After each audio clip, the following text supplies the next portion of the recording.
Welcome to Sri Vagdevi Taro. I'm here today to discuss what fortune has in store for you regarding home, health, and happiness. ನಮಸ್ತೆ ಎಲ್ಲರಿಗೂ. ಬನ್ನಿ ಗುರುಗಳು ಏನ್ ಹೇಳ್ತಾರೆ ನೋಡೋಣ. It's a general reading. Take what resonate with you, leave the rest behind.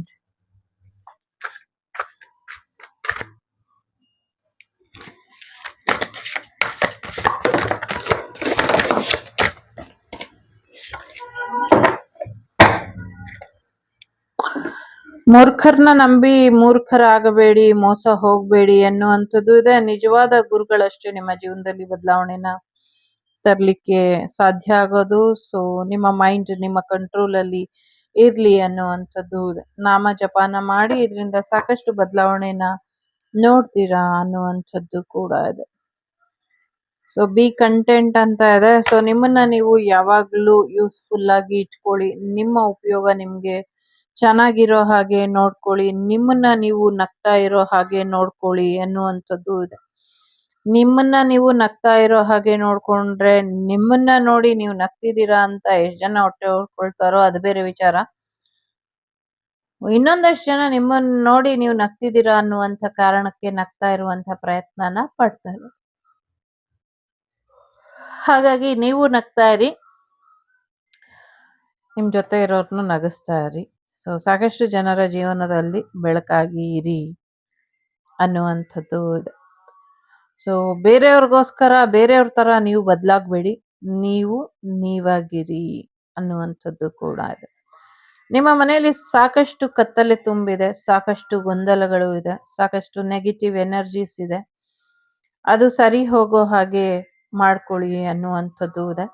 Positive ಎನರ್ಜಿನ ತಗೊಂಬನ್ನಿ. ದಿನಾಗ್ಲೂ ಮನೆಯಲ್ಲಿ ಧೂಪ ದೀಪ ನೈವೇದ್ಯನ ಮಾಡಿ, ಸೊ ದೀಪನ ಸಂಜೆ ಹೊತ್ತು ಮರಿದಿರ ಹಚ್ಚಿ, ಬೆಳಿಗ್ಗೆ ಟೈಮ್ ಇಲ್ಲ ಅನ್ನೋರು ಸಂಜೆ ಆದ್ರೂ ಹಚ್ಚಿ ಅನ್ನುವಂಥ. ಅಖಂಡ ದೀಪನ ಸುಮ್ನೆ ಹಚ್ಚಿ ಬಿಡಿ.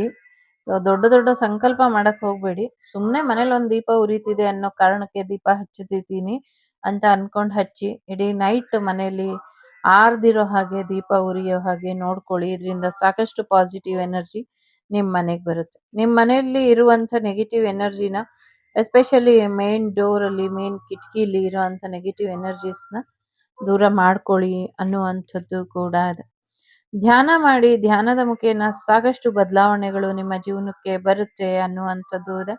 ಸಾಕಷ್ಟು ವಿಶೇಷವಾದಂಥ ಶಕ್ತಿಗಳನ್ನ, ನಿಮ್ಮ ಚಕ್ರನ ನೀವು ಪಡ್ಕೊಳ್ತೀರಾ. ಚಕ್ರ ಸಾಧನೆಯಲ್ಲಿ ಮುಂದಿನ ದಿನಗಳಲ್ಲಿ ಒಳ್ಳೆಯ ಒಂದು ಅಪ್ಡೇಟ್ ನಿಮ್ಮನ್ ನೀವು ಆಧ್ಯಾತ್ಮಿಕ ಮಾರ್ಗದಲ್ಲಿ ಪಡ್ಕೊಳ್ತೀರಾ ನಿಮಗ್ ನೀವೇ ಅನ್ನುವಂಥದ್ದು ಇದೆ. ನಿಮ್ಮೊಳಗಿರೋ ಭಗವಂತನ ಕೂಡ ನೀವು ಕಂಡ್ಕೊಳ್ತೀರಾ ಅನ್ನುವಂಥದ್ದು ಇದೆ. ನಿಮ್ಮ ಹಾರ್ಟ್, ಮೈಂಡ್, ಸೋಲ್, ಬಾಡಿ ಎಲ್ಲವೂ ಕೂಡ ಒಂದು ಅಲೈನಿಗೆ ಬರಬೇಕು ಅಂದ್ರೆ ನೀವು ಒಂದು ಧ್ಯಾನದ ಮೊರೆ ಹೋಗ್ಲೇಬೇಕು. ಏನು ಮಾಡ್ಲಿಲ್ಲ ಅಂದ್ರೂ ಆಮ್ ನಮ ಶಿವಾಯ ಅಥವಾ ಆಮ್ ಮೆಡಿಟೇಷನ್ನ ಅಥವಾ ಓಂ ಮೆಡಿಟೇಷನ್ನ ಮಾಡಿ ಅನ್ನುವಂಥದ್ದು ಇದೆ. ಆ ಉ ಓಂ ಸರಿಯಾಗಿ ಹೇಳಿ ಅಂತಿದ್ದಾರೆ ಯಾರು. ಅದಕ್ಕೆ ನಿಮ್ಮ ಕನಸುಗಳು ಯಾವ್ದ್ಯಾವ್ದಿದೆ, ಯಾವ್ದ್ಯಾವ್ದು ಈಡೇರ್ಬೇಕು, ಅದನ್ನೆಲ್ಲ ಒಂದ್ ಪೇಪರ್ ಅಲ್ಲಿ ಬರ್ದ್ಬಿಟ್ಟು ತಲೆ ಕೆಳಗೆ ಇಟ್ಕೊಂಡು ಮಲ್ಕೊಳ್ಳಿ. ಇದರಿಂದ ನಿಮ್ಮ ಕನಸುಗಳು ಬೇಗ ಈಡೇರುತ್ತೆ. ಜೊತೆಗೆ ಗುರುಗಳು ನಿಮ್ಮೆಲ್ಲ ಆಸೆ ಕನಸುಗಳನ್ನು ಈಡೇರಿಸ್ತೀನಿ ಅಂತ ಹೇಳ್ತಿದ್ದಾರೆ.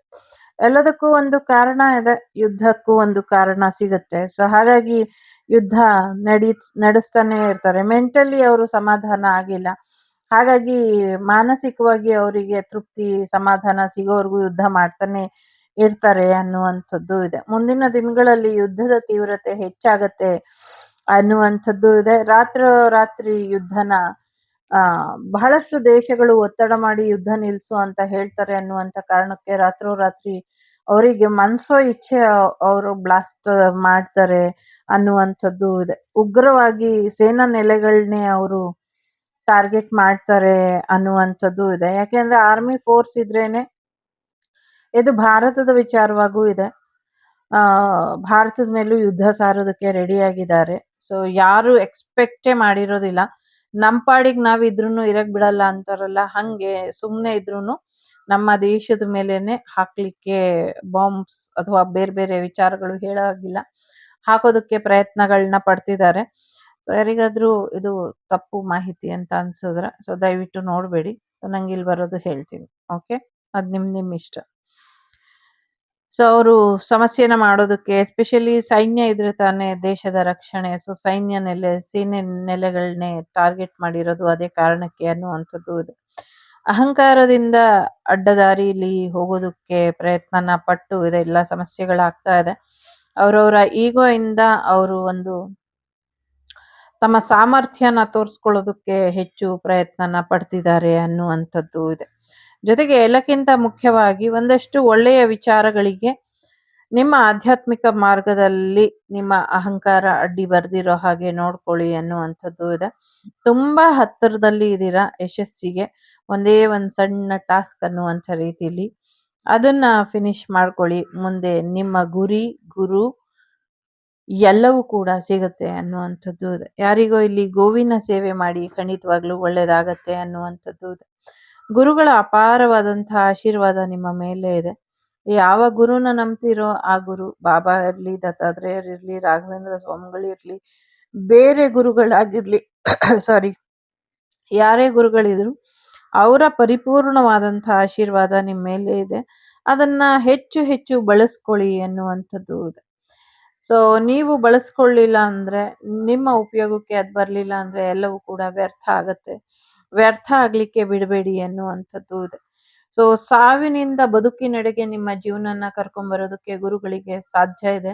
ಗುರುಗಳು ನಿರಂತರವಾಗಿ ಪ್ರಯತ್ನನ ಪಡ್ತಿದ್ದಾರೆ ಸಾವಿನಿಂದ ಬದುಕಿನೆಡೆಗೆ ನಿಮ್ಮ ಜೀವನನ ಕರ್ಕೊಂಬರ್ಬೇಕು ಅನ್ನುವಂಥ ಕಾರಣಕ್ಕೆ. ಸೊ ಹಾಗಾಗಿ ಒಂದಷ್ಟು ಸಿಚುವೇಶನ್ಗಳು ಎಂಡ್ ಆಗುವಂಥದ್ದು, ಹೆಚ್ಚು ಸಾವು ನೋವುಗಳಾಗುವಂಥ ಸಾಧ್ಯತೆಗಳು ಕಾಣಿಸ್ತಾ ಇದೆ. ಇದೆಲ್ಲದರಿಂದ ಹೊರಬರ್ಬೇಕು ಅಂದ್ರೆ ಗುರುಗಳ ಆಶೀರ್ವಾದವನ್ನು ಪರಿಪೂರ್ಣವಾಗಿ ಉಪಯೋಗಿಸ್ಕೊಂಡು ನಿಮ್ಮ ಅಹಂಕಾರನ ಬದಿಗಿಟ್ಟು ನಿಮ್ಮ ಹೆಚ್ಚಿನ ಒಳಿತು ಕಡೆ ನೀವು ಗಮನನ ಕೊಡಿ ಅನ್ನುವಂಥದ್ದು ಇದೆ. ಎಕ್ಸ್ಪೆಕ್ಟ್ ಮಿರಾಕಲ್ ಅನ್ನುವಂಥ ರೀತಿಯಲ್ಲಿ ಮಿರಾಕಲ್ನ ಎಕ್ಸ್ಪೆಕ್ಟ್ ಮಾಡಿ. ಗುರುಗಳು ನಿಮ್ಮನ್ನ ಸಾವಿನಿಂದ ಬದುಕಿನೆಡೆಗೆ ಒಂದು ಚಮತ್ಕಾರದ ರೀತಿಯಲ್ಲಿ, ಒಂದು ಮ್ಯಾಜಿಕಲ್ ರೀತಿಯಲ್ಲಿ ನಿಮ್ಮ ಜೀವನನ ಬದಲು ಮಾಡ್ತಾರೆ. ಸೊ ನಿಮ್ಮ ದೇಹದ ಒಳಗೂ ಬದಲಾವಣೆಗಳು ಬರುತ್ತೆ, ನಿಮ್ಮ ಹೊರಗಿನ ಪ್ರಪಂಚದಲ್ಲೂ ಕೂಡ ಬದಲಾವಣೆ ಬರುತ್ತೆ. ಸೊ ಎಲ್ಲವನ್ನು ಮೆಟ್ಟಿ ನಿಲ್ತೀರಾ, ನಿಮ್ಮ ಕಾಲ ಮೇಲೆ ನೀವು ನಿಲ್ತೀರಾ ಅನ್ನುವಂಥದ್ದು ಇದೆ. ಸಾಕಷ್ಟು ಯಶಸ್ಸನ್ನ ಕೂಡ ನೀವು ನೋಡ್ತೀರಾ ಅನ್ನುವಂಥದ್ದು ಕೂಡ ಇದೆ. ಮ್ಯಾನಿಫೆಸ್ಟೇಷನ್ ನೀವೇನೇನ್ ಮಾಡ್ಕೊಂಡಿದ್ರಿ, ನೀವೇನೇನ್ ಆಸೆ ಪಟ್ಟಿದ್ರಿ ಅದೆಲ್ಲವನ್ನು ಗುರುಗಳು ಈಡೇರಿಸ್ತಾರೆ. ಎಲ್ಲಾ ಕಡೆನೂ ಒಂದಲ್ಲ ಒಂದ್ ರೀತಿಯಲ್ಲಿ ನಿಮ್ಮ ಸಹಾಯಕ್ಕಿದ್ದೇ ಇರ್ತಾರೆ. ನಿಮ್ಮಿಂದ ಯಾರಿಗ್ ಸಹಾಯ ಆಗ್ಬೇಕು, ನೀವೇ ಸಹಾಯ ಮಾಡ್ಬೇಕು ಅಂತ ನಿಮ್ಮ ಗುರುಗಳು ಏನ್ ಬಯಸ್ತಾ ಇದ್ದಾರೆ ಅವರಿಗೆ ನೀವು ಸಹಾಯ ಮಾಡೋದಕ್ಕೆ ರೆಡಿಯಾಗಿರಿ ಅನ್ನೋದನ್ನ ಕೂಡ ನಿಮ್ಮ ಗುರುಗಳು ಹೇಳ್ತಾ ಇದ್ದಾರೆ. ಭಕ್ತರಿಗೆ ಯಾವಾಗ್ಲೂ ನಾನು ಸಹಾಯ ಮಾಡ್ಲಿ ನೀವು ಅಂತ ಬಯಸ್ತೀನಿ. ಸೊ ನನ್ನ ಭಕ್ತರಿಗೂ ಕೂಡ ನೀವು ಸಹಾಯ ಮಾಡಿ, ನಿಮ್ಗೂ ಕೂಡ ನಾನು ಸಹಾಯ ಮಾಡ್ತೀನಿ ಅಂತ ಗುರುಗಳು ಹೇಳ್ತಿದ್ದಾರೆ. ಕಮ್ಯುನಿಕೇಟ್ ಮಾಡ್ತಾ ಇರಿ ಗುರುಗಳ ಜೊತೆ. ಸೊ ಒಂದಲ್ಲ ಒಂದು ದಿನ, ಒಂದಲ್ಲ ಒಂದು ಕ್ಷಣ ನಿಮ್ಗೆ ಗೋಚರ ಆಗ್ಬಿಡ್ತಾರೆ ಅನ್ನುವಂಥದ್ದು ಇದೆ. So Baba can communicate with you any one, any time, anywhere. Look at science ಅಂತ ಇದೆ. ಸೊ ಯಾವ್ಯಾವ ಗುರುಗಳನ್ನ, ಮೂರ್ಖ ಗುರುಗಳನ್ನ, ಡೋಂಗಿ ಗುರುಗಳನ್ನ ನಂಬಿ ಮೋಸ ಹೋದ್ರೆ ಅದಕ್ಕೆ ಯಾರು ಹೊಣೆ ಅಲ್ಲ, ನೀವೇ ಹೊಣೆ. ನಿಜವಾದ ಗುರುಗಳು ಯಾರು ಅದು ನಿಮಗ್ ಬಿಟ್ಟಂತ ವಿಚಾರ. ಎಸ್ಪೆಷಲಿ ಭಕ್ತಿ ಮಾರ್ಗದಲ್ಲಿ ನಡೀರಿ ಅನ್ನುವಂಥದ್ದು ಇದೆ. ಗ್ರಹಗತಿಗಳು ಒಂದಷ್ಟು ಹೆವಿ ಎನರ್ಜಿಲಿ ಇದೆ, ಒಂದಷ್ಟು ಹೆವಿ ಇನ್ಫ್ಲೂಯೆನ್ಸ್ ಅಲ್ಲಿ ಅವು ಇದೆ. ಸೊ ಸ್ವಲ್ಪ ಎಚ್ಚರಿಕೆ ಬೇಕು. ಎಸ್ಪೆಷಲಿ ಗ್ರಹ ಶಾಂತಿ ಮಾಡ್ಲಿಕ್ಕೆ ಯಾರಿಗಾದ್ರೂ ಇಷ್ಟ ಇದ್ರೆ, ಅನುಕೂಲ ಇದ್ರೆ ಮಾಡ್ಕೊಳ್ಳಿ ಅನ್ನುವಂಥದ್ದು ಇದೆ. ತುಂಬಾ ನೆಗೆಟಿವಿಟಿ ಇದೆ, ಆ ನೆಗೆಟಿವಿಟಿಯಿಂದ ಹೊರಗೆ ಬನ್ನಿ ಅನ್ನುವಂಥದ್ದು ಇದೆ. ಸೊ ನೆಗೆಟಿವಿಟಿಯಿಂದ ಹೊರಬರೋದಕ್ಕೆ ಪ್ರಯತ್ನನ ಪಡಿ ಅನ್ನುವಂಥದ್ದು ಇದೆ. ಸೊ ಹಾಗಾಗಿ ಒಂದಷ್ಟು ಮುಖವಾಡದ ಹಿಂದಿನ ಸತ್ಯ ಅಥವಾ ನಿಮ್ಮ ನಗುನ ಇನ್ನೊಬ್ರು ಕಿತ್ಕೊಳ್ಳೋದಕ್ಕೆ ಬಿಡ್ಬೇಡಿ, ಅಥವಾ ಇನ್ನೊಬ್ಬರ ನಗುನ ನೀವು ಕಿತ್ಕೊಳ್ಳುವಂತ ಪ್ರಯತ್ನಕ್ಕೆ ಕೈ ಹಾಕ್ಬೇಡಿ ಅನ್ನುವಂಥದ್ದು ಇದೆ. ಸೊ ಯಾರೇ ಆಗಿರ್ಲಿ, ನಿಮ್ ಶತ್ರುನೇ ಆಗಿದ್ರು ಅವರ ನಗುನ ಅಥವಾ ಅವರ ಯಶಸ್ಸನ್ನ ಅಥವಾ ಅವರ ಅದೃಷ್ಟನ ಕಿತ್ಕೊಳ್ಳೋದಕ್ಕೆ ಹೋಗ್ಬೇಡಿ. ಅವರ ಶತ್ರು ಬುದ್ಧಿನ ನಾಶ ಮಾಡಿ ಸಾಕು ಅನ್ನುವಂಥದ್ದು ಇದೆ. ಅವರ ಶತ್ರು ಬುದ್ಧಿನ ನಾಶ ಮಾಡಿ ಸಾಕು ಅಂತ ಇದೆ. ಸೊ ನೆಗೆಟಿವ್ ಥಾಟ್ಸ್ ಇಂದ, ನೆಗೆಟಿವ್ ಎನರ್ಜಿಯಿಂದ ದೂರ ಬನ್ನಿ. ನೀರು ಶುದ್ಧವಾಗಿ ಇಲ್ಲ, ನೀರಿನ ಶುದ್ಧತೆ ಕಡೆ ಗಮನನ ಕೊಡಿ. ಇಡೀ ಪ್ರಪಂಚದಲ್ಲೇ ಕುಡಿಯೋ ನೀರು ಇಲ್ದಂಗೆ ಆಗ್ಬಿಡುತ್ತೆ. ನೀರು ಕುಡಿಯೋದಕ್ಕೆ ಸಿಗೋದಿಲ್ಲ ಮುಂದಿನ ದಿನಗಳಲ್ಲಿ. ನಮ್ಮ ಭಾರತದ ತುಂಬೆಲ್ಲ ನದಿಗಳಿದ್ರು ಕೂಡ ಕುಡಿಯೋದಕ್ಕೆ ನೀರು ಇಲ್ದಂಗೆ ಆಗತ್ತೆ. ಯಾಕೆ ಅಂದ್ರೆ ಎಲ್ಲಾ ನದಿ ನೀರು ಕಲುಷಿತ ಆಗತ್ತೆ ಅನ್ನುವಂಥದ್ದು ಇದೆ. ಬಟ್ ಗಂಗಾದೇವಿಯ ಆಶೀರ್ವಾದ, ಸಪ್ತ ಮಾತೃಕೆಯರ ಆಶೀರ್ವಾದ, ಗಂಗೆ ಚ ಯಮುನೆ ಚ ನರ್ಮದೆ ಗೋದಾವರಿ ಸಿಂಧು ಕಾವೇರಿ ಅಂತ ಪ್ರಾರ್ಥನೆನ ಮಾಡಿ, ಎಲ್ಲಕ್ಕಿಂತ ಮುಖ್ಯವಾಗಿ ಗಂಗಾಧರೇಶ್ವರನ ಪ್ರಾರ್ಥನೆಯನ್ನ ಮಾಡಿ, ಮತ್ತೆ ಎಲ್ಲ ನದಿಗಳನ್ನ ಈಗಾಗಲೇ ಶುದ್ಧೀಕರಿಸ್ತಾ ಇದ್ದಾರೆ ನಮ್ಮ ಭಾರತದ ಹೆಮ್ಮೆಯ ನಾಯಕರು. ಸೊ ನಾವು ಕೂಡ ಸಣ್ಣ ಪುಟ್ಟ ಪಾತ್ರದಲ್ಲಿ ಏನೇನು ಸರಿಪಡಿಸ್ಕೊಳ್ಬಹುದೋ ನೀರಿನ ವಿಚಾರವಾಗಿ ಸರಿಪಡಿಸ್ಕೊಳ್ಳಿ ಅನ್ನುವಂಥದ್ದು ಇದೆ. ಸಾಧ್ಯ ಆದಷ್ಟು ಕಾದಿ ಆರಿಸಿರೋ ಅಂಥ ನೀರನ್ನೇ ಕುಡೀರಿ ಅನ್ನುವಂಥದ್ದು. ಬೇಸಿಗೆಯಲ್ಲಿ ಮಕ್ಕಳಿಗೆ ಹೆಚ್ಚಿನ ಪ್ರಭಾವ ಬೀರುತ್ತೆ ನೀರಿಂದು. ಹೆಚ್ಚು ಚರ್ಮ ರೋಗಗಳು ನೀರಿನಲ್ಲಿರುವಂಥ ಕಲ್ಮಶದಿಂದನೇ ಬರ್ತಾ ಇದೆ. ಹಾಗಾಗಿ ನೀರು, ಸ್ನಾನದ ನೀರು, ಕುಡಿಯೋ ನೀರು ಎರಡನ್ನೂ ಕೂಡ ಶುದ್ಧವಾಗಿ ಬಳಸಿ ಅನ್ನುವಂಥದ್ದು ಇದೆ. ಮತ್ತೆ ಆಹಾರಕ್ಕೆ, ವ್ಯವಸಾಯಕ್ಕೆ ಬಳಸೋ ನೀರು ಕೂಡ ತುಂಬಾ ಗಲೀಜಾಗಿರೋ ನೀರನ್ನ ಬಳಸ್ತಾ ಇದ್ದಾರೆ. ಅದನ್ನು ಕೂಡ ಅವಾಯ್ಡ್ ಮಾಡಿ ಒಂದೊಳ್ಳೆ ರೀತಿಯಲ್ಲಿ ನೀರನ್ನ ಉಪಯೋಗಿಸಿ ಅನ್ನುವಂಥದ್ದು ಇದೆ. ಒಂದ್ ಸ್ವಲ್ಪ ಸಮಸ್ಯೆಗಳು ಇದೆ ಪ್ರಯಾಣದಲ್ಲಿ. ಸೊ ಸ್ವಲ್ಪ ನೋಡ್ಕೊಂಡು ಮುಂದುವರಿರಿ ಅನ್ನುವಂಥದ್ದು ಇದೆ. ನಿಮ್ಗೆ ನಿಮ್ಮ ಫ್ಯಾಮಿಲಿಗೆ ರಕ್ಷೆ ಇದೆ ಅನ್ನುವಂಥದ್ದು ಇದೆ. ಕೊಟ್ಟ ಮಾತನ್ನ ತಪ್ಪಬೇಡಿ. ಗುರುಗಳು ಕೂಡ ಕೊಟ್ಟಿರೋ ಮಾತನ್ನ ತಪ್ಪೋದಿಲ್ಲ. ಗುರುಗಳಿಗೆ ಸರೆಂಡರ್ ಆಗಿ ಮಿಕ್ಕಿದೆಲ್ಲವನ್ನು ಕೂಡ ಗುರುಗಳು ನೋಡ್ಕೊಳ್ತಾರೆ ಅನ್ನುವಂಥದ್ದು ಇದೆ. ಸೊ ಬೇರೆಯವ್ರ ಮುಂದೆ ಕಷ್ಟ ಬಂದ್ರೆ, ತುಂಬಾ ಆರ್ಥಿಕ ಪರಿಸ್ಥಿತಿ ತುಂಬಾ ಕಠಿಣವಾದ್ರೆ, ಬದುಕು ಕಷ್ಟ ಆಗ್ತಿದೆ ಸರ್ವೈವಲ್ ಆಗಕ್ಕೆ ಅಂತ ಅನ್ಸಿದ್ರೆ, ಯಾರ ಮುಂದೇನು ಕೈ ಚಾಚಕ್ಕೆ ಹೋಗ್ಬೇಡಿ. ಕೊಟ್ಟಿರೋ ಮಾತನ್ನ ಉಳಿಸ್ಕೊಳ್ಳಿ ಅನ್ನುವಂಥದ್ದು ಇದೆ. ಜೊತೆಗೆ ನಿಮ್ಗೆ ಕಷ್ಟ ಬಂದಾಗ, ಆರ್ಥಿಕ ಪರಿಸ್ಥಿತಿ ತೊಂದರೆಗೆ ಒಳಗಾದಾಗ, ತೀರಾ ನಿಮ್ಗೆ ಎಲ್ಲೂ ಸಹಾಯ ಇಲ್ಲ ಅಂದ್ರೆ, ನಿಮ್ಗೆ ತುಂಬಾ ಕಷ್ಟ ಬಂದ್ರು ಅಷ್ಟೇನೆ, ಏನೇ ಆಗ್ಲಿ, ಎಸ್ಪೆಷಲಿ ನಿಮ್ಗೆ ಪ್ರಾಬ್ಲಮ್ ಕಾಣಿಸ್ತಾ ಇರೋದು ಫೈನಾನ್ಷಿಯಲ್ ಇಶ್ಯೂಸ್, ಪ್ರಯೋಗದ ಏನೇ ಇದ್ರು ಗುರುಗಳು ತಕ್ಕೊಳ್ತಾರೆ. ಅಂತ ಫೈನಾನ್ಷಿಯಲ್ ಇಶ್ಯೂಸ್ ಬಂದ್ರೆ ಯಾರ ಮುಂದೆನೂ ಕೈ ಚಾಚಕ್ ಹೋಗ್ಬೇಡಿ. ನಿಮ್ಮ ಮನೆ ದೇವ್ರ ಮನೇಲಿ ಕುತ್ಕೊಂಡು ನಿಮ್ಮ ಪ್ರಾರ್ಥನೆ ಏನಿದೆ ಅದನ್ನ ಕೇಳಿ. ದೇವ್ರ ಮುಂದೆ ಬೇರೆಯವ್ರ ಮನುಷ್ಯರನ್ನೇ ಕೇಳ್ತಿದ್ದೀರಾ ಅನ್ಕೊಂಡು ದೇವ್ರನ್ನ ಕೇಳಿ.